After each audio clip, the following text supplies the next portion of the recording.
love you guys so much.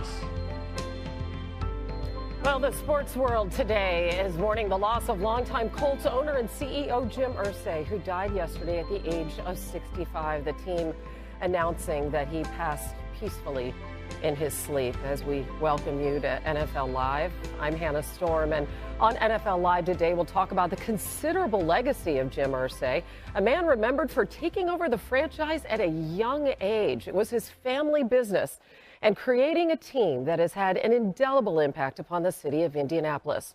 Irsay did so, forging a strong bond with his players and staff and the fan base, leading with passion and creating a Super Bowl champion alongside a powerful legacy in the field of mental health. Here's Michelle Beisner-Buck with more.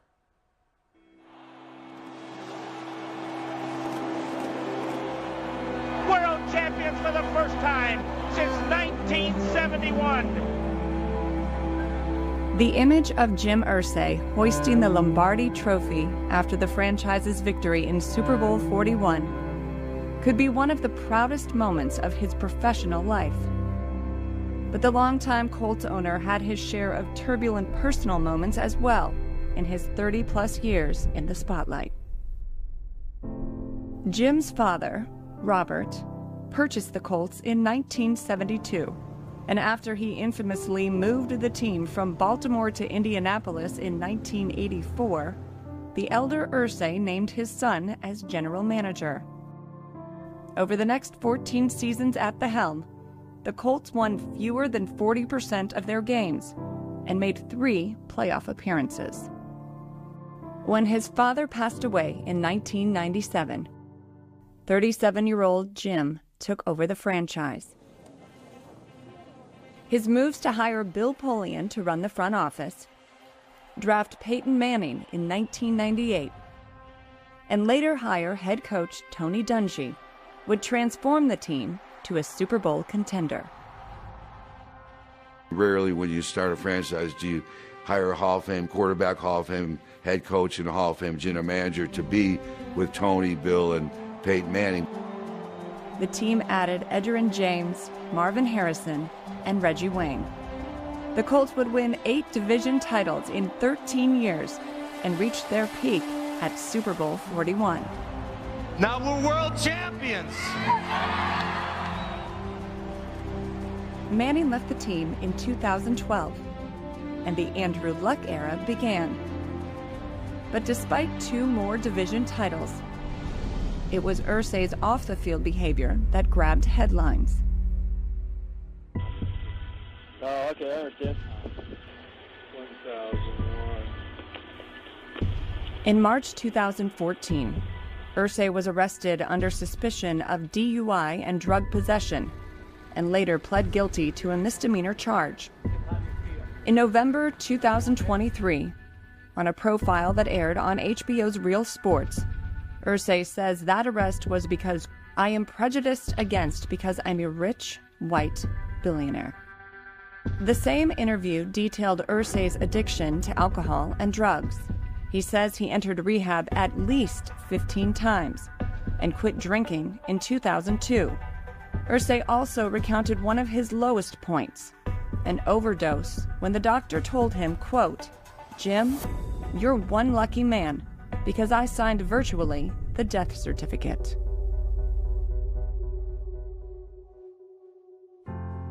I'm in it for the journey. I'm not big on destinations. This journey, keeps going, and I'm all in for it.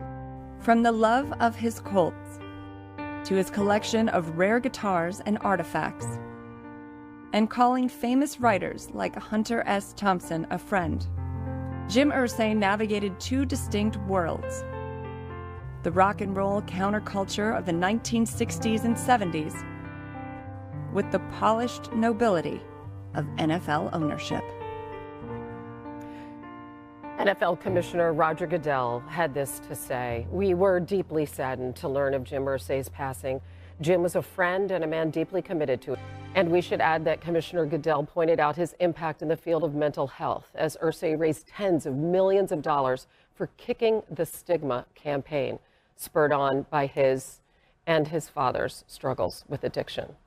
As we welcome you all to NFL Live now, Adam Schefter is with us, Peter Schrager, Mina Kimes, Mike Tannenbaum, all here to discuss the singular legacy of Jim Irsay. And Peyton Manning's going to join us later as well. And Adam, I'd love to start with you.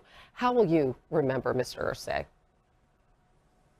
Well, Hannah, he was an engaging, eclectic, unique, complicated, gregarious, warm individual. And he will be remembered for the many marks that he left in the world of football, taking over as the general manager of the Colts when he was 24 years old. He used to be in the weight room lifting weights with the players. There were pictures of him in the weight room lifting weights so that could inspire the players to outlift the owner. And then, of course, he had the huge impact on Indianapolis, the city, getting a new stadium built, and all the good he did there. I remember sitting down with him in 2017 for a podcast interview that we posted today.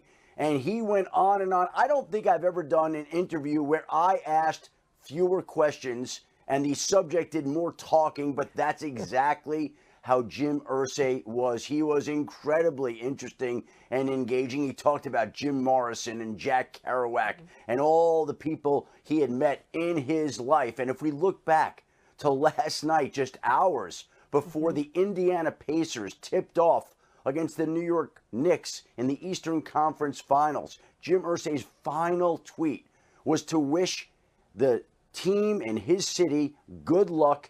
And it was almost as if they had the luck of Jim Irsay on their side last night in one of the more remarkable postseason NBA comebacks that we've seen. This is a man also that was tapped by Edgerrin James and Dwight Freeney and Marvin Harrison to be their presenters at the Hall of Fame. So you know how much he meant to all those individuals and to the city of Indianapolis itself.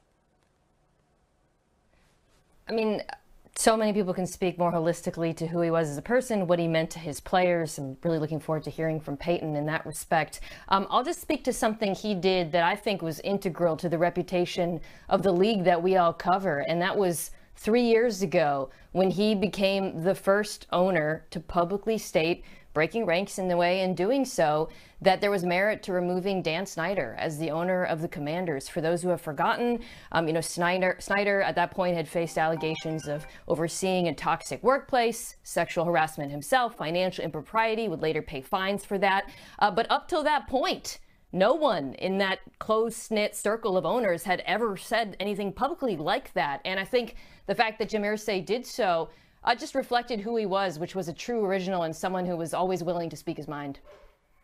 Yeah, beautifully said. A total maverick in a lot of ways also. You think of a billionaire owner in football, you might have a vision. And then there was Jim Irsay, who beat to his own drum, quite literally. I had a good relationship with Jim Irsay, covering the NFL for many years and coming to Indianapolis quite a bit. And I always remember going and speaking with him, whether it's at a game on the sidelines or at a league event. It was never about football. I thought he was really cool, an interesting guy. He bought the original manuscript to Jack Kerouac's On the Road in 2001. Bought the transcript or the manuscript for it. In 2002, bought Jerry Garcia's